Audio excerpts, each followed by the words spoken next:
Que bom sentir a igreja alegre, sedenta, apaixonada para poder adorar ao Senhor. Amém?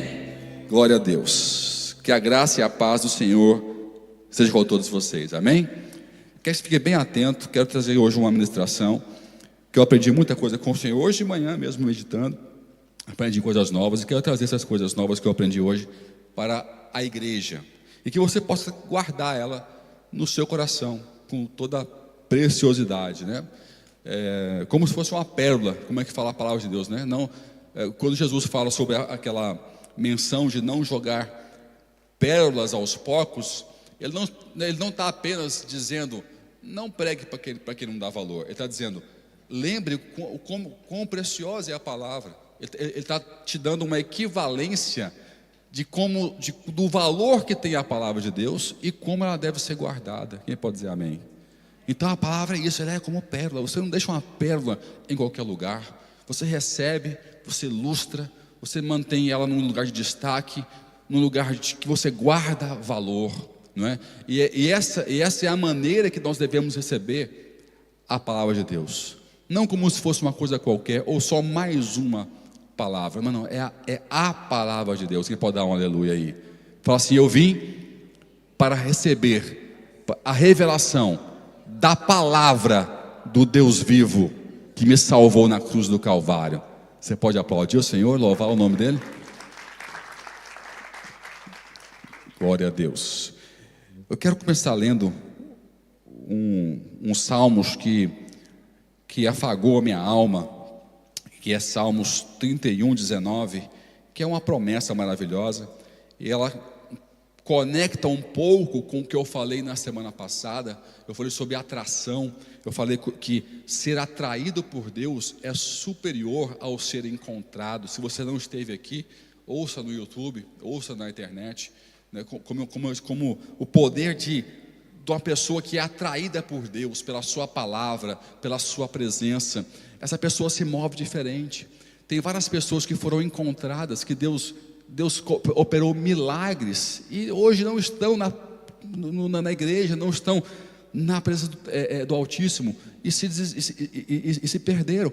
Mas quem é atraído, mesmo que não receba milagre, que não receba favor, ela está sempre farta, sempre feliz, sempre contente com tudo que Deus pode oferecer.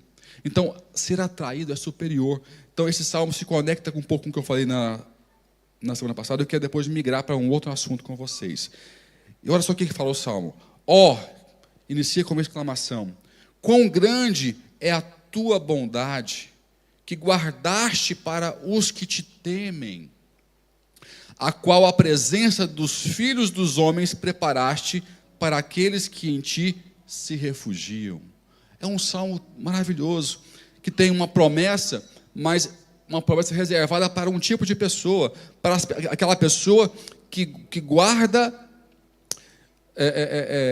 que guarda o temor do Senhor. A bondade do Senhor é para aqueles que o temem. E fala a Bíblia que essa bondade seria revelada diante dos homens. Uau! Deus, Ele quer que as pessoas vejam em você a bondade dEle. Quem pode dizer amém? Ele quer revelar em você a bondade, o favor dEle. Ele quer que você seja notado. Ser testemunha na terra é ser alguém que vai ser notado pelas pessoas lá de fora. Se prepare, porque quando Deus chama para ser candeia, é para colocar em cima do alqueire e não de baixo. Quem pode dizer amém aí? Então, fala para o teu irmão aí, está pronto? Fala assim, pronto para quê? Fala assim, pronto para brilhar. Deus quer fazer você brilhar em testemunhos, em favor, em alegria, em semblante alegre. Hoje em dia você achar alguém com semblante alegre é uma fortuna. Todo mundo está às vezes carrancudo, mal-humorado, né? E a bondade do Senhor nos alcança e muda nosso semblante. Então há uma promessa para aqueles que temem ao Senhor, que buscam a sua presença, é que a bondade do Senhor se manifestará diante dos filhos dos homens nessa terra. As pessoas verão a bondade do Senhor se manifestando em sua vida, em nome de Jesus. Só quem crê, dê o melhor aplauso ao Senhor para celebrar. Glória a Deus. Fala assim comigo. Deus escreve a história. A caneta, faz assim, ó, está em suas mãos. É poderoso entender isso. Que Deus é aquele que escreve a história. Ele já escreveu, ele está fora do tempo. Ele sabe a história do princípio ao fim. E ele é um Deus que tem a minha história e a sua história já desenhada. Quem crê que Deus é um Deus de propósito e já determinou a minha história e a sua história? Eu creio nisso. A cruz de Cristo é uma revelação disso. A cruz de Cristo mostra um possível desfecho para a minha vida. Depende só de uma decisão minha, de uma escolha que eu venha a fazer.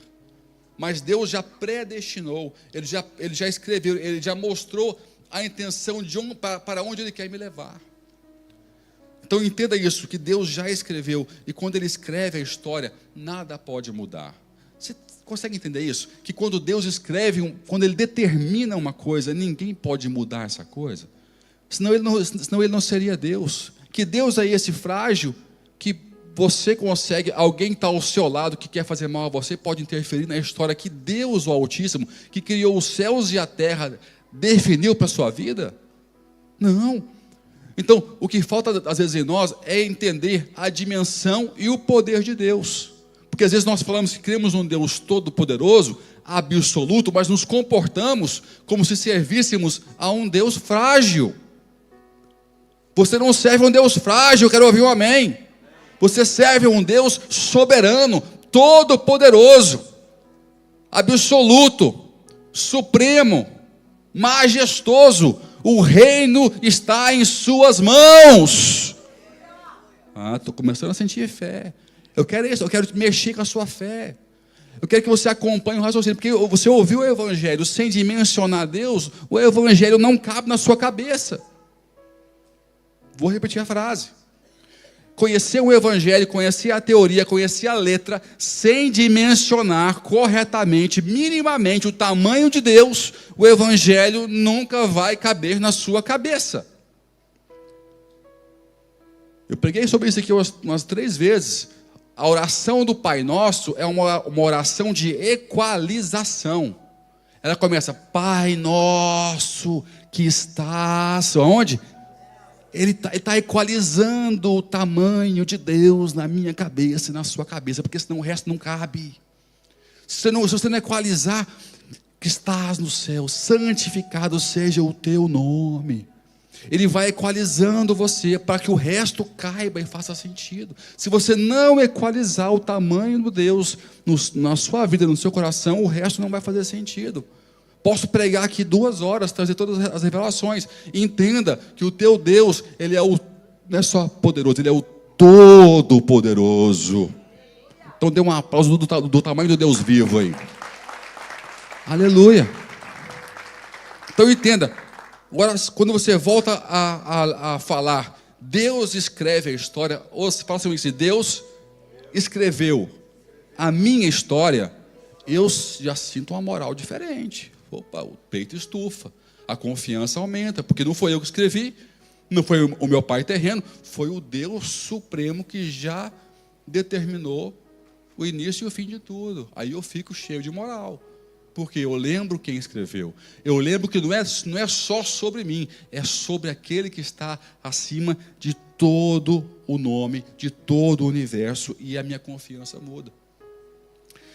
E em João 8, versículo de 1 a 11, eu quero ler todo esse trecho com vocês, que é um texto muito conhecido, fala um pouquinho sobre isso. Eu quero discorrer nesse texto hoje com vocês, falando sobre o poder de Deus escrever uma história. O que pode acontecer quando eu percebo que Deus se envolveu comigo para escrever a minha história. Ele está escrevendo a história da igreja ainda. Costumamos dizer que o capítulo que ainda está em aberto é o de Atos, porque o capítulo de Atos ele ainda está sendo escrito. O Atos dos Apóstolos é um capítulo, é um livro que Lucas escreveu para registrar os primeiros atos da igreja. Só que eles passaram, a igreja não passou. Quem pode dar amém? ela continua. Os atos, testemunhos, outros patriarcas vieram. Só não está emendado no último capítulo de Atos. Por quê? Porque a história de Deus para a igreja ainda não acabou. E eu e você fazemos parte dessa história. Em nome de Jesus. Fala assim: Deus, eis-me aqui para fazer parte dos próximos capítulos. Capítulos de fogo, de avivamento, de poder, crescimento da tua igreja, para o teu nome ser conhecido, amado e engrandecido, e várias pessoas serem salvas na tua presença, no Evangelho de Cristo Jesus. Aleluia! Está começando a esquentar. E João, você vê isso. João, você vê uma história conhecida. Vamos ler João 8, de 1 a 11. Pode pôr aqui na projeção, por favor? Eu vou comentar um pouquinho, que eu não quero entrar muito no texto, mas eu quero que você entenda algumas coisas que eu entendi hoje. Jesus, acho que eu vou abrir aqui, senão fica de costas para vocês, né? Vou abrir aqui na minha Bíblia. Abre aí, na sua Bíblia, João 8, do versículo 1 ao 11.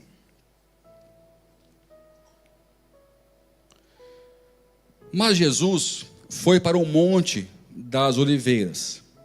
Pela manhã, cedo, voltou ao templo, e todo o povo vinha ter com ele. Ele voltou para onde, gente? Então ele estava onde? Fala assim, no templo. Fala, no templo. Então ele foi para o Monte das Oliveiras, ele voltou para o templo, então ele estava no templo quando tudo começou a acontecer. Tá? E todo o povo vinha ter com ele, e Jesus, sentando-se, o ensinava. Então ele estava aqui ousado, ele estava não era um templo qualquer, porque tinha várias sinagogas, ele estava no templo de Jerusalém, onde os ânimos estavam aflorados. Ele estava desafiando os escribas no ensino. Havia ali uma grande rivalidade entre o Sinédrio, a parte de oposição do Sinédrio contra Cristo. Ele estava diante do templo, próximo ao Sinédrio, ensinando as pessoas as revelações. Então os escribas e fariseus trouxeram-lhe uma mulher apanhada em adultério. E pondo-a no meio, disseram-lhe: mestre, esta mulher foi apanhada em flagrante adultério. Fala comigo assim, flagrante. Todos sabem o que é flagrante, não sabe? É no ato. Ou seja, ela não foi acusada, foi apanhada em flagrante adultério. Ora, Moisés nos ordena na lei que as tais sejam apedrejadas. Tu, pois, que dizes? Isto diziam eles, tentando para terem de que o acusar. Então você vê que a intenção deles não era só de exercer juízo da lei, mas sim usaram uma situação, um pretexto, para fazer Jesus cair em alguma palavra e poder ser acusado de alguma coisa.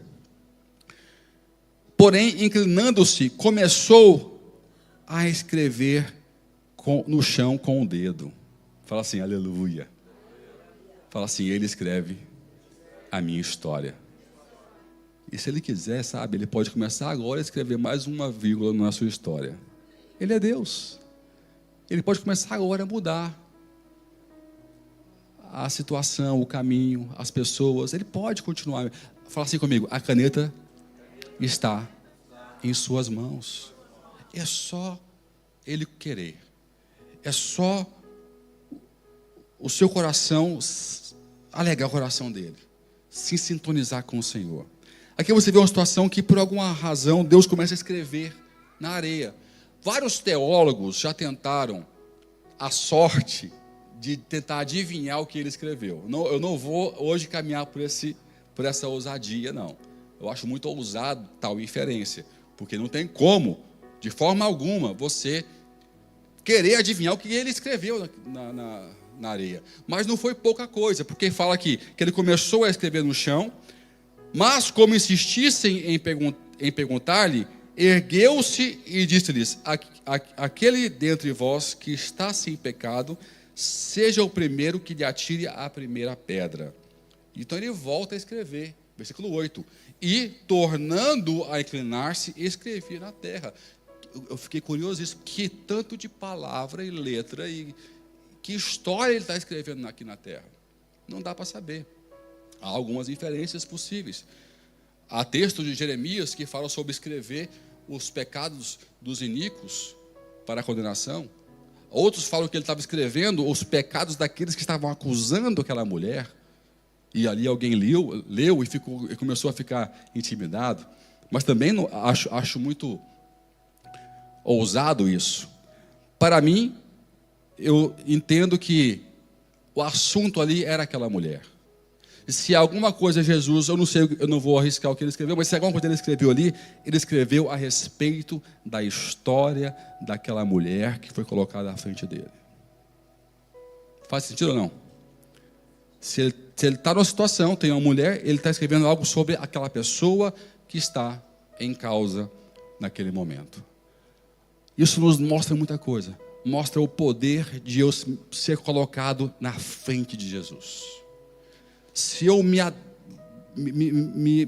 apresento, se eu me esforço para estar num lugar onde Jesus se apresenta para a minha vida, onde eu posso fitar os seus olhos, eu posso sentir que Ele está falando comigo, eu também posso ter a certeza de que Ele está do outro lado, com uma caneta, escrevendo a minha história, fazendo todos os ajustes que forem necessários. Isso, eu não sei você, mas isso me enche de fé, meu irmão. Me enche de esperança, para dizer, não tem história que chegou ao fim, se Deus não colocar o ponto final. Olha para cá. Não tem história que chegou ao fim, se Deus não colocar um ponto final. Enquanto houver uma vírgula, ponto, parágrafo, vai continuar existindo a minha história e a sua história, em nome de Jesus. Vai continuar existindo. Então eu quero hoje devagar sobre esse tema com você hoje. Quando ouviram isto, foram saindo um, a começar pelos mais velhos até os últimos. Ficou só Jesus e a mulher ali em pé. Então, erguendo-se Jesus, e não vendo a ninguém senão a mulher, perguntou-lhe. E eu imagino que esse tempo todo, tenta imaginar a situação. Eu não imagino poucas pessoas. Sempre que tem um barraco, tem multidão, é ou não é? Sempre que tem um problema, tem multidão. Quando teve aquela faísquinha aqui na igreja, meu amigo, para tirar o povo lá da rua, eu andei ali aos berros, sai, vai embora, abre o caminho. O povo ama um barraco, ama um problema. Então não tinha pouca gente, tinha muita gente. Agora imagina o tempo que Jesus teve, porque ele fala que esperou, todo mundo saiu, e quando ele levantou a cabeça, tinha só a mulher. Então, enquanto isso acontecia, ele estava o quê? Fala assim comigo. Escrevendo. Fala comigo. Escrevendo. Então, ele estava escrevendo. Enquanto você estava sendo hostilizado, pessoas te perseguindo, te acusando, ambiente austro, pessoas que não estão querendo o seu bem, e Deus está em silêncio, lembre-se de uma coisa, Ele pode estar em silêncio. Você pode estar num ambiente desconfortável, mas Ele continua escrevendo. Achei que você ia aplaudir o Senhor. Achei que eu ouvi. Ele continua escrevendo. A gente acha que quando está com problema, quando o tempo fecha, que Ele para de escrever, que Ele tira da sua mão a caneta. Não, é aí que Ele está escrevendo. E muitas vezes nós só descobrimos o que ele quer quando tudo acalma. Afinal o Senhor estava no controle. Estava no controle, óbvio que estava no controle. Mas a gente espera só quando tudo acalma para poder concluir que Ele estava no controle. Então, erguendo-se Jesus e não vendo a ninguém senão a mulher, perguntou-lhe, mulher, onde estão aqueles teus acusadores? Ninguém te condenou? Respondeu ela, ninguém, Senhor. E disse-lhe Jesus, nem eu te condeno, vai-te e não peques mais. Engraçado que é tão soberano a forma como Jesus age, que mesmo aquele povo todo tentando criar uma situação para expor Jesus como charlatão, como alguém que não tinha legitimidade para ensinar, porque ele incomodava. Você vê que mesmo assim eles conseguem exaltar Jesus como Deus. Por que como Deus? Se você for para a história, se você for contextualizar aquele momento, e fizer uma pesquisa séria, você vai descobrir o seguinte: a pena de morte estava suspensa em Israel por causa do Império Romano. Ninguém mais condenava. A lei não podia fazer, porque o Império Romano sobrepunha as leis do Sinédrio. Quem sabia disso aqui? Não podia. Então, o que acontece? Eles queriam pôr Jesus numa sinuca de bico, de tal maneira que se ele fizesse o que eles queriam, ele ia se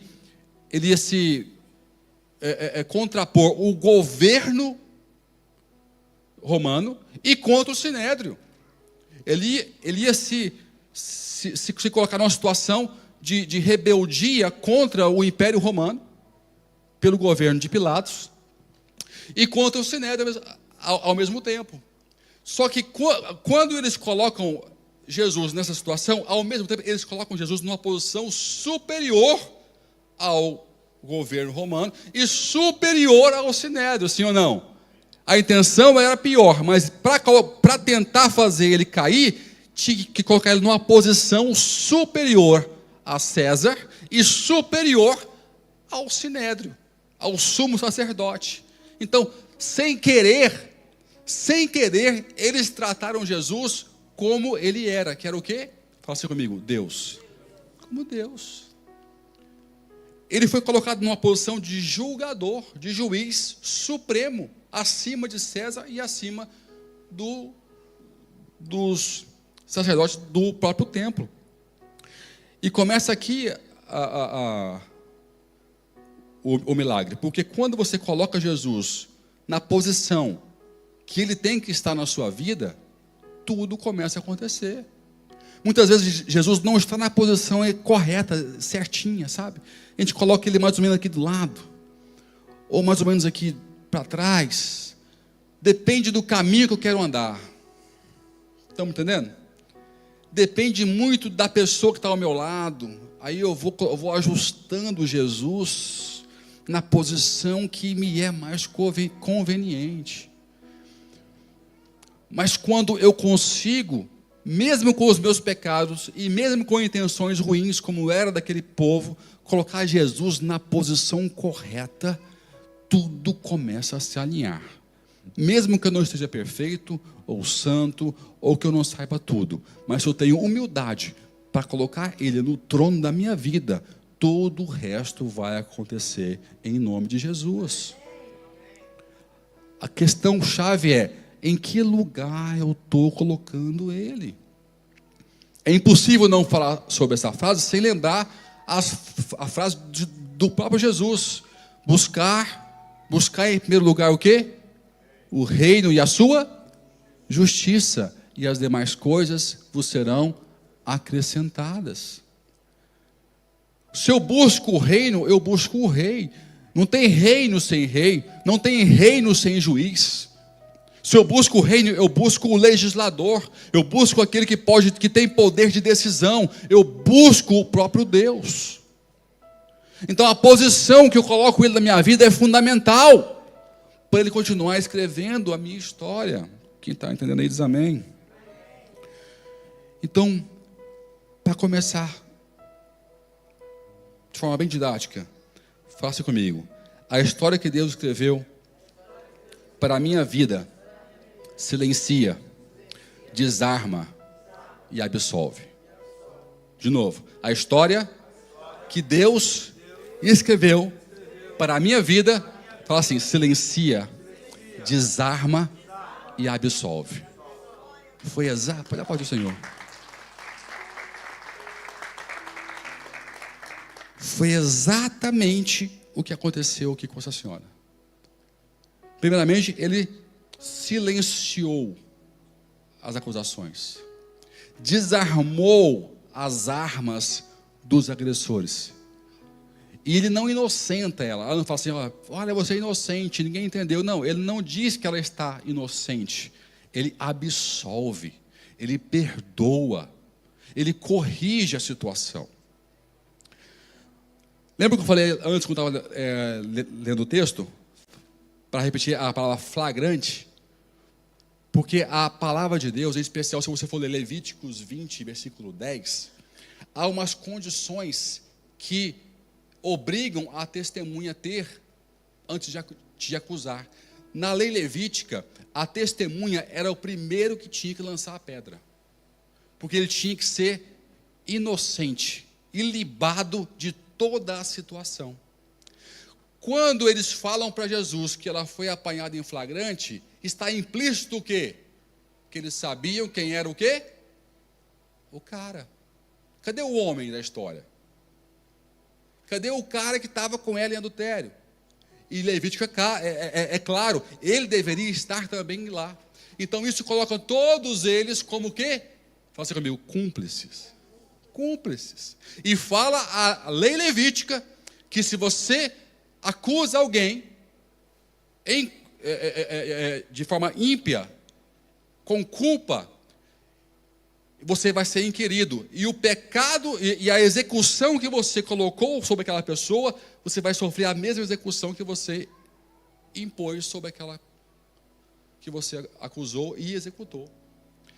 Quando ele mostra para eles que eles eram cúmplices, que ele deixou o amigo do lado, alguém que, né, eles selecionaram uma vítima, eram duas vítimas ali, era a mulher e era Jesus, eram dois alvos claros, mas eles também estavam idênticos à mulher, porque eles eram cúmplices, eles tinham iniquidade no coração deles, e ali tudo começou a mudar. Eu estava estudando sobre isso, só fazendo aqui uma parte. A lei mosaica, quando você entende que ninguém pode acusar, ou testemunhar, ou executar, sem estar totalmente ilibado, você entende que ninguém, de Moisés até Jesus, teria moral para acusar alguém de alguma coisa. Porque todo mundo, mesmo silenciosamente, mesmo que ninguém saiba, sabe que tem um pecado, sim ou não? Então, mostra que só existe um possível executor das leis de Moisés, que é o próprio Cristo, o único que não tem pecado. E foi isso que ele fez. O único que tinha autoridade para tomar uma decisão, tomou, quando chegou à frente dele. E tomou a mais correta. Paulo fala sobre isso mais lá na frente. Depois eu entro mais nesse tema. Então, quando eu entendo isso, eu entendo que se Deus está escrevendo a minha história, se eu coloquei ele no lugar certo, ele silencia, ele desarma e ele absolve. Pastor, mas e no meu contexto? Queridos, hoje em dia tem pessoas que têm vozes na alma, vozes na cabeça, vozes externas, que está deixando maluco. Pessoas que estão afundadas em depressão, que não suportam ouvir as suas próprias vozes. A importância de Deus silenciar o que está te perturbando é gritante, é muito importante. Eu te digo hoje, que não importa a voz que está te atormentando, ela vai se calar em nome de Jesus. Eu determino, eu profetizo que as vozes internas e externas enfraquecerão, elas irão ficar mudas, para você só poder ouvir a voz do seu Deus, do teu Salvador, em nome de Jesus. Eu creio nisso. Tem muita gente sofrendo porque não suporta as vozes de austeridade que o mundo fala. As notícias só nos colocam em pânico. Deus vai tirar a força das notícias que te colocam o medo em nome de Jesus. O medo deve ser silenciado para a coragem brotar. Muita coisa pode e deve ser silenciada para Deus começar a fazer uma boa obra na sua vida e continuar escrevendo essa linda história que Ele tem para você. Põe diante do altar hoje as vozes que estão te incomodando. Quais são as vozes? Tem pessoas que têm traumas de infância. Às vezes nem foi por mal que o seu pai te falou uma coisa ou outra, sua mãe te falou uma coisa ou outra, mas aquela voz fica o tempo todo na sua cabeça. Quantas vezes eu tive uma ótima criação, sabe? Meus pais erraram como todos os pais erram, sim, mas eram justos, tementes a Deus, família estruturada. Mas houveram situações que eu não gostei, era jovem, adolescente, eu, na minha opinião, eu desaprovei. E depois de adulto, casado, com um filho, aí veio uma voz do meu pai, veio uma voz da minha mãe, que não me punha para cima, me punha para baixo. Mas a voz do Senhor começou a silenciar essas vozes que não tinham intenção de me pôr para baixo, mas sim de me fazer crescer. Todo pai, quando erra tentando fazer o filho crescer, sim ou não? Quase todos os pais, né? Tem uns que não são assim, tem histórias terríveis que eu não quero nem mencionar aqui. Mas, de forma geral, todo pai tem a intenção melhor com o filho, ou replica a educação que ele teve. A escola de educação que o pai e a mãe têm é a escola que ele recebeu dos pais. Então, isso vai afinando com o tempo. Mas muita coisa tem que ser silenciada. Traumas. Eu tenho testemunho de discípulos meus, né? Vocês já ouviram aqui o Eduardo falar, o Diego, sobre traumas severos, familiares, que só a convivência com o Senhor foi libertando eles. E eles disseram que algumas coisas que eles viveram no passado, eles erraram também com seus filhos, porque a voz não silenciava. A voz não silenciava. Então, tem esperança, meu irmão, porque Deus vai silenciar toda a voz contrária à tua vida. Ele vai te libertar, Ele vai silenciar os seus medos, as crenças. Abra lá comigo em 2 Coríntios 10, 5, por favor. Crenças são sofismas. Tem pessoas com crenças diversas, que herdaram também das suas famílias, ou da região que ela cresceu. Eu conheci uma pessoa que ensinou, uma pastora nossa, que foi pastora aqui na sede, que não podia orar para pedir dinheiro para Deus. Ela foi ensinada que era errado orar pedindo recursos, que contradiz totalmente com o Pai Nosso, que fala sobre provisão. Né? Uma das condições da lista do Pai Nosso é o pão de cada dia nos dai hoje. Isso é o pedir dinheiro naquela época. E essa crença ficou enraizada nessa pastora, até que a relação dela com Deus foi quebrando essa crença e deixando ela livre para pedir que Deus atuasse também na área da vida financeira dela, para prosperar. Isso é só um exemplo de vários outros tipos de crenças. Eu conheço pessoas que tinham muita vontade de se converter, porque começaram a ficar encantadas com o Evangelho, que eu converso diferente com as pessoas, eu não rotulo ninguém, eu vim de uma criação católica. Então, eu sou muito paciente com quem não crê, com quem tem birra de crente. Eu tinha birra de crente, não conseguia nem olhar para a cara. Tinha raiva mesmo. As minhas referências não eram boas. Era um povo chato, até hoje é meio chato. A gente está melhorando. Mas um povo chato. Não respeita a opinião de diferente. Então, quando eu ia falar com alguém, eu tinha outra postura, e isso cativava. Eu ouvia, e quando eu ia falar, eu também era ouvido. E em algumas situações, a pessoa queria se converter, mas aí vinha a segunda crença, olha só. Eu não posso trair minha família. Quem que já viu isso? Não são poucas pessoas, crenças. E aqui fala a 2 Coríntios, aqui, 10, 5. Já sumiu o versículo? Cansaram de esperar? Vamos lá. Vai aparecer? E toda altivez que se levante contra o conhecimento de Deus, e levando cativo todo pensamento a obediência de Cristo. Ou seja, aqui fala sobre os sofismas. Sofismas são ideias, são crenças contrárias, opostas à palavra de Deus. Quando Deus está na sua frente e começa a escrever a sua história, toda crença que te limita, que te atrasa, que te põe numa caixinha, elas serão quebradas em nome de Jesus. E não se espante, ainda existem pessoas aqui na igreja há muitos anos que ainda carregam um conjunto de crenças que devem ser quebradas. E quando eu digo crenças, eu falo sobre também religiosidade, costumes de igreja que não são de Deus. Nem vou entrar nesse tema agora com você aqui. Mas o maior problema hoje é esse, é você combater os costumes de crentes que não são bíblicos.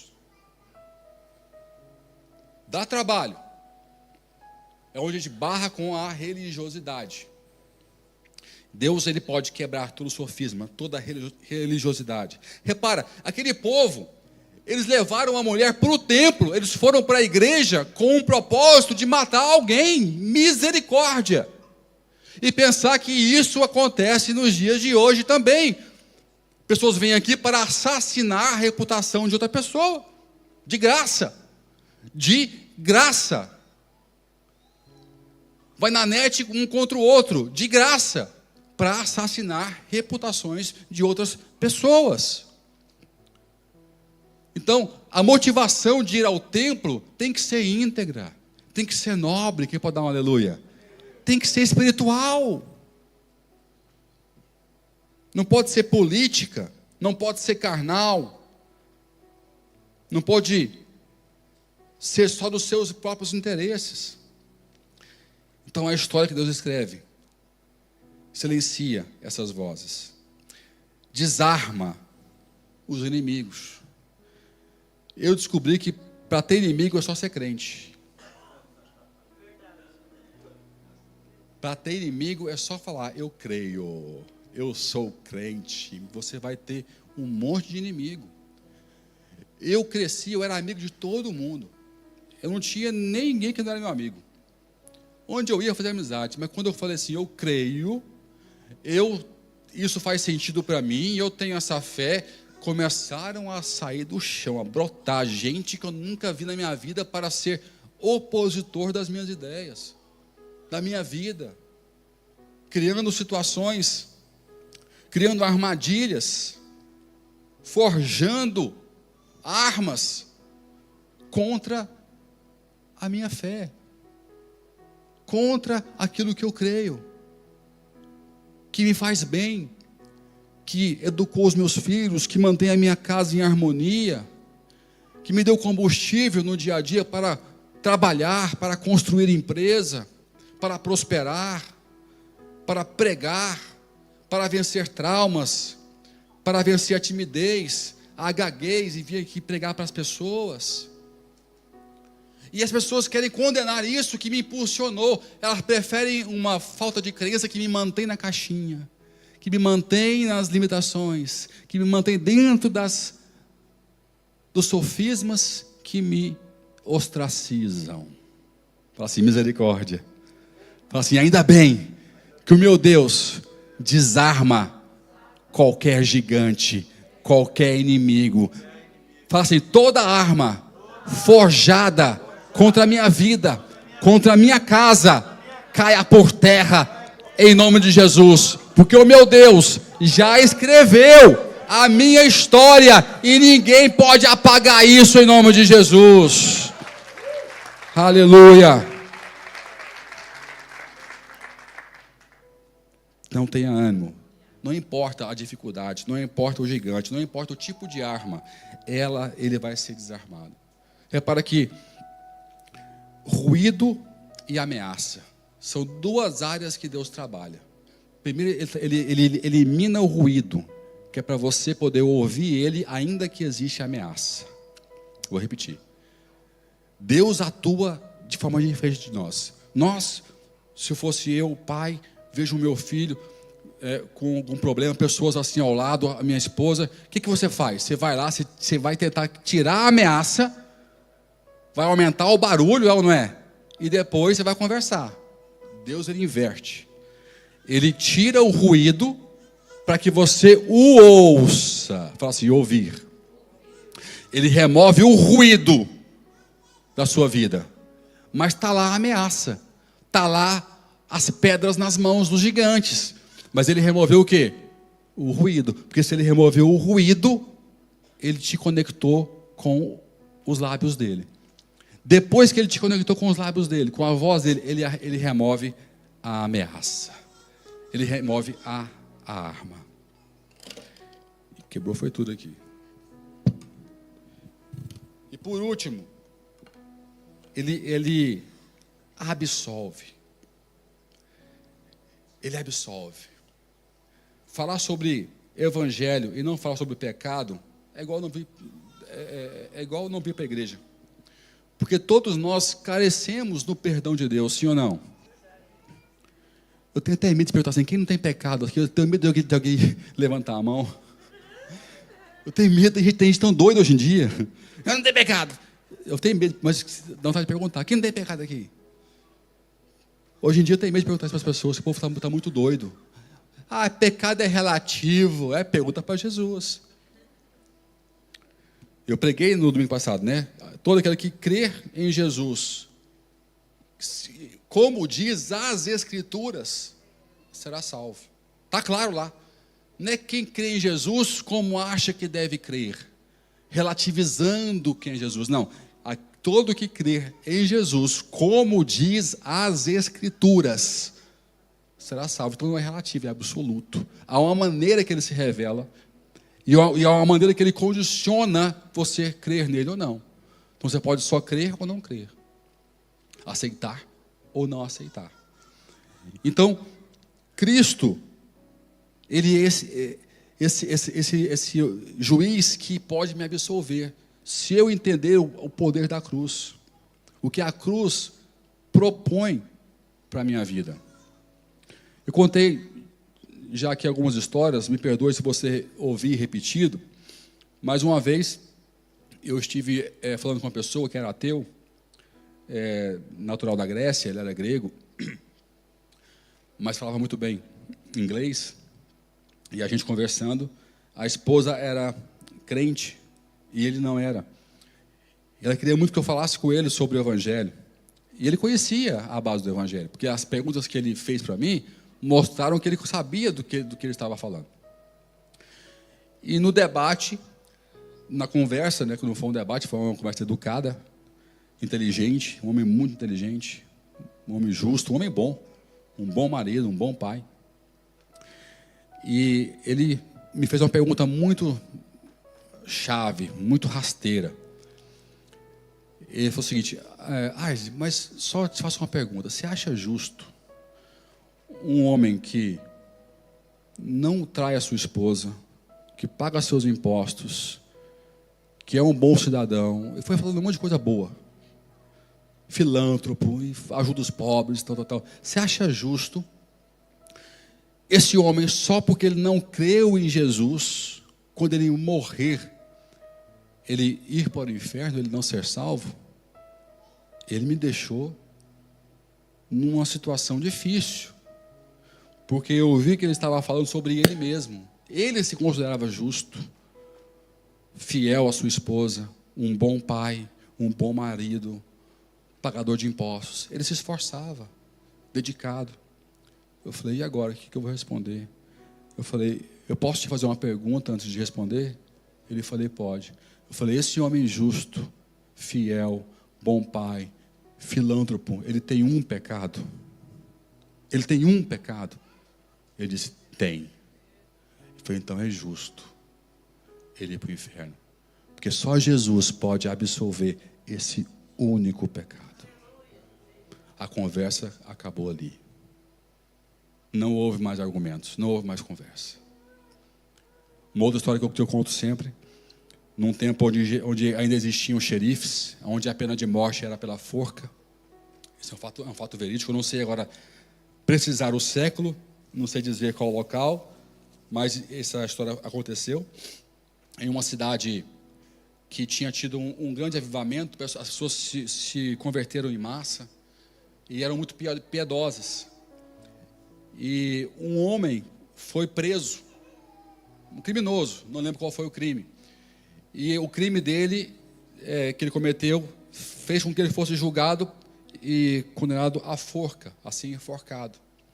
A cidade, muito comovida com esse homem, com essa situação, pediu ao xerife, pediu ao responsável que desse para ele uma chance, que não o matasse, que o libertasse, que desse uma chance para ele poder mudar. Ele não concordou, mas fez um teste com o homem. Ele pegou uma Bíblia, abriu a Bíblia, escreveu dentro uma carta, dando absolvição, perdão completo para aquele homem. Fechou a Bíblia. E chegou lá na cadeia, olha, a cidade te mandou um presente. Entregou a Bíblia para ele assim. Aquele homem foi e jogou para fora a Bíblia, não leu, não abriu, não fez nada. Passou um tempo, chegou lá o delegado, pegou a Bíblia, olha, abriu, o que estava aqui dentro era a sua absolvição, a sua libertação. Aquilo impactou o homem, ele fechou a cabeça, abaixou a cabeça, ele ficou pensando. E ele não foi liberto. Chegou o dia do seu julgamento, da sua forca. Perguntaram a ele, você quer dizer algumas palavras? Ele disse, eu quero dizer algumas palavras. E falou para todos que estavam lá presentes, eu não estou aqui pelo crime que eu cometi. Eu não estou sendo morto hoje pelo crime que eu fiz. Mas eu estou sendo hoje julgado e morto pelo perdão que eu recusei. Isso resume muito a nossa situação. Porque ninguém vai para o inferno pelo pecado que cometeu. Porque você vai continuar pecando até o final, né? Jesus sabia que aquela mulher era pecadora. E a absolveu. E disse, vai e não peques mais. Sabendo que, mesmo assim, ela iria pecar. Quem peca aqui? Ufa, fiquei tão aliviado. Porque vai que é só eu que levanto a mão. Eu fico na expectativa. Todo mundo peca. Agora, você acha que você vai para o inferno porque você peca, porque você é pecador? Não, é se você não aceitar o perdão que Jesus te liberou na cruz. Não se envolver com essa revelação, com esse presente maravilhoso que Deus deu para a humanidade. Tem pessoas que acham que têm que ser perfeitas, buscando obras para serem salvas. Então tem quanto tempo? 2 só? Me lembrou aqui uma história. Tá aí o Eduardo? De novo? Não, põe aí, escreve aí, Tiago. Estava com o Eduardo assim que ele começou a andar comigo, recém-discípulo meu. Ele via com muitas crenças que a igreja coloca. E um dia, nós trabalhávamos juntos, no mesmo carro, e eu tinha uma brincadeira que eu fazia com meus filhos, e eu fiz com ele. Que eu fazia assim, né? Sempre estava na rua e via um cemitério, né? Eu tinha esse humor negro, eu dizia, ó, tá vendo aqui, gente, ó, todo mundo está morto. A minha Bia, para com essa conversa de todo mundo morto. Olha lá, Bia, todo mundo está morto. Aí eu ia falando, todo mundo queria uma chance para estar vivo. Queria pedir perdão para alguém, abraçar alguém, todo mundo. Aí eu ia falando, ela, para com isso, eu ia passando no cemitério. Sempre é longo o cemitério, já viu isso? Nunca é curto, você passa, você anda, ele nunca acaba, né? Você vai vendo só as cruzinhas, é eterno aquele caminho do cemitério. E aí eu peguei e falei assim essa frase para ela. E, inclusive, podemos ser eu ou vocês amanhã. Quando eu falava isso, ela chorava. Que terrorismo é esse, pastor? Não, é encarar a realidade. Que você não sabe quando é que vai ser o seu último dia. Está aqui o meu irmão aqui, ó. Né? Você pode dar uma pausa para o pastor Esdras? Teve um segundo infarto, está vivo. Coleciona outra coisa, pelo amor de Deus. Figurinha, viagem, imã de geladeira, mas não coleciona isso não, cara. Deus livrou. Mas chegou perto da senha, misericórdia. quase foi chamado. Aí chama o Aldo para poder ajudar. Quase morreu andando de carona, porque o cara conduz, ele tem uma máquina de não sei quantos cavalos que quase que infarta 2 vezes no carro dele. 200 por hora para ajudar para chegar no hospital. Né? Então, é uma realidade, é lembrar que, poxa, eu não sou absoluto. A minha senha pode chegar, o meu dia pode chegar. E aí eu fui brincar com o Eduardo sobre isso. Ele fala, não, pastor, eu tenho muito o que fazer ainda para Jesus, para ser salvo. Eu falei, o quê? Pastor, eu tenho que abrir célula, eu quero ser salvo, eu tenho que abrir célula, eu tenho que orar, eu tenho que... Eu falei, volta a fita. Quem te ensinou isso? Ele falou o nome do pastor, eu repreendi. E eu falei, não. Que teologia que é essa? Você tem ministério, você vai abrir célula, você vai pregar, você vai ajudar muita gente, mas não é para ser salvo, não. Você já é salvo em Cristo Jesus. Você não tem noção de quantas pessoas carregam o sentimento de fazer para ser salvo nos dias de hoje. Porque carregam uma teologia que foi impingida nelas. Teologia manipulativa, que é mais fácil fazer você mexer com medo do que mexer por ministério e por amor. Se eu fosse covarde, eu dizia, abre célula, senão você vai para o inferno. Você ia mexer rapidinho, porque o medo movimenta massas. Os governos fazem isso até hoje, gente. O medo movimenta pessoas. Só que o amor movimenta de forma mais explosiva. Quando eu sei que eu sou livre para fazer e para não fazer, e faço porque eu amo, isso tem um poder atômico. Atômico. Estude o princípio atômico. E você vai perceber o que eu estou dizendo. O amor tem um poder atômico de quebra de partículas e multiplicação em massa, algoritmo, como nunca ninguém se viu. Então, quando você entende isso, você entende o poder da absolvição. Quando Deus escreve um plano para a minha salvação, para a sua salvação, para nos dar vida eterna, para imprimir em nós um espírito de vida. Abra comigo, Hebreus 4, versículo 15. Porque não temos um sumo sacerdote que não possa compadecer-se das nossas fraquezas, porém um que, como nós, em tudo foi tentado, mas sem pecado. Oh, meu Deus do céu.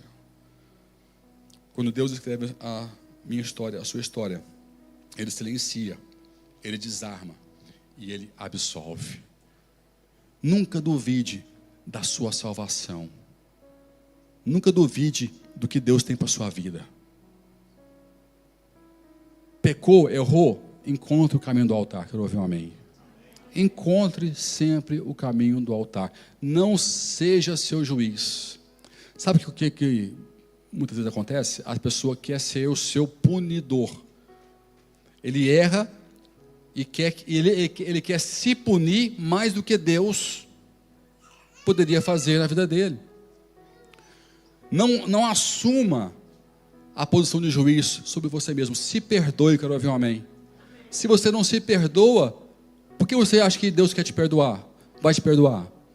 Se perdoe. Exponha a sua fragilidade diante do Senhor. E Ele vai te pegar pelas mãos. Vai dizer, se ninguém te acusou, eu estou no lugar certo para a sua vida, então vai, levanta, não peques mais. Eu te ponho autoridade, eu te ponho proteção, eu te ponho o meu espírito, uma vida nova em Cristo. Nova criatura sou em Cristo Jesus. Então Ele está no controle da minha vida e da sua vida.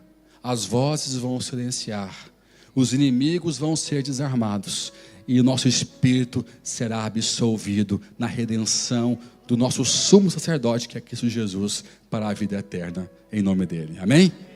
Deus te abençoe, Deus te guarde, que Deus te dê muitas bênçãos. Ponha-se de pé onde você está e vamos orar. Vamos orar. Tentei ser o mais breve possível, mas com simplicidade eu quis te mostrar que Ele está no controle E Ele pode mudar a minha história e a sua história. Ele pode mudar a minha história e a sua história. Eu te convido agora nessa manhã, viu, Elias? É manhã, não é noite não, tá? Você estava aqui ministrando, falou que era de noite. Nessa manhã, a ter uma conversa com Jesus, peito aberto, sabe aquele papo? Eu às vezes oro com Deus assim. Eu estava aqui ouvindo uma canção e ela falou que eu oro sempre com Deus. Eu falei, Deus, eu não tenho mais palavras novas para usar. Eu queria tanto usar uma palavra especial. Eu queria usar um outro vocabulário. Eu queria tentar te impressionar, porque o Senhor é tão solene. Mas eu já não consigo nem repetir mais. É tão pobre.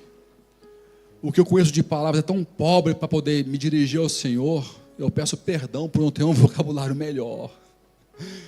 Mas eu acho que isso que agrada ao Senhor é você saber que não, o que Ele quer é a sua transparência, a sua intenção de dar o melhor, mas entregar o que você tem. Tenha a intenção de entregar o melhor, mas não deixe de entregar o que você tem, porque você não tem o que você acha que é o melhor. Quero ouvir um amém. Tem pessoas que ficam assim, que não entregam o que tem, porque o que eu tenho é pouco. O que eu tenho é só isso, o meu dom é fraquinho, eu não tenho isso, que eu não faço o que o outro faz, se compara sempre. Entregue o que você tem, entregue a sua franqueza, a sua transparência, a sua honestidade, a sua vulnerabilidade, a sua fé. Ele só pede a sua fé, a minha e a sua fé. Ele tira o ruído antes das armas, por quê? Porque Ele quer botar em você a fé. A voz dele chega no seu ouvido, a fé aparece. E você se conecta com o Pai. Ele tem a caneta nas suas mãos. Ele está escrevendo a história da igreja. E você é a igreja, você está dentro dessa história. E eu tenho certeza que o Deus que eu conheço tem a melhor história, tem as melhores vitórias, tem os melhores dons, as promessas, as conquistas. Ele tem as melhores intenções para nós. Eu bem sei o pensamento que tenho ao vosso respeito, pensamentos de paz e não de mal, para vos dar o fim que desejais. Aleluia. Feche seus olhos. Fala com o Senhor com as suas palavras. Fala com as suas palavras. Eleve as suas palavras ao Senhor. Eleve o seu pensamento a Deus. Fale com o teu Pai. Exponha a tua alma.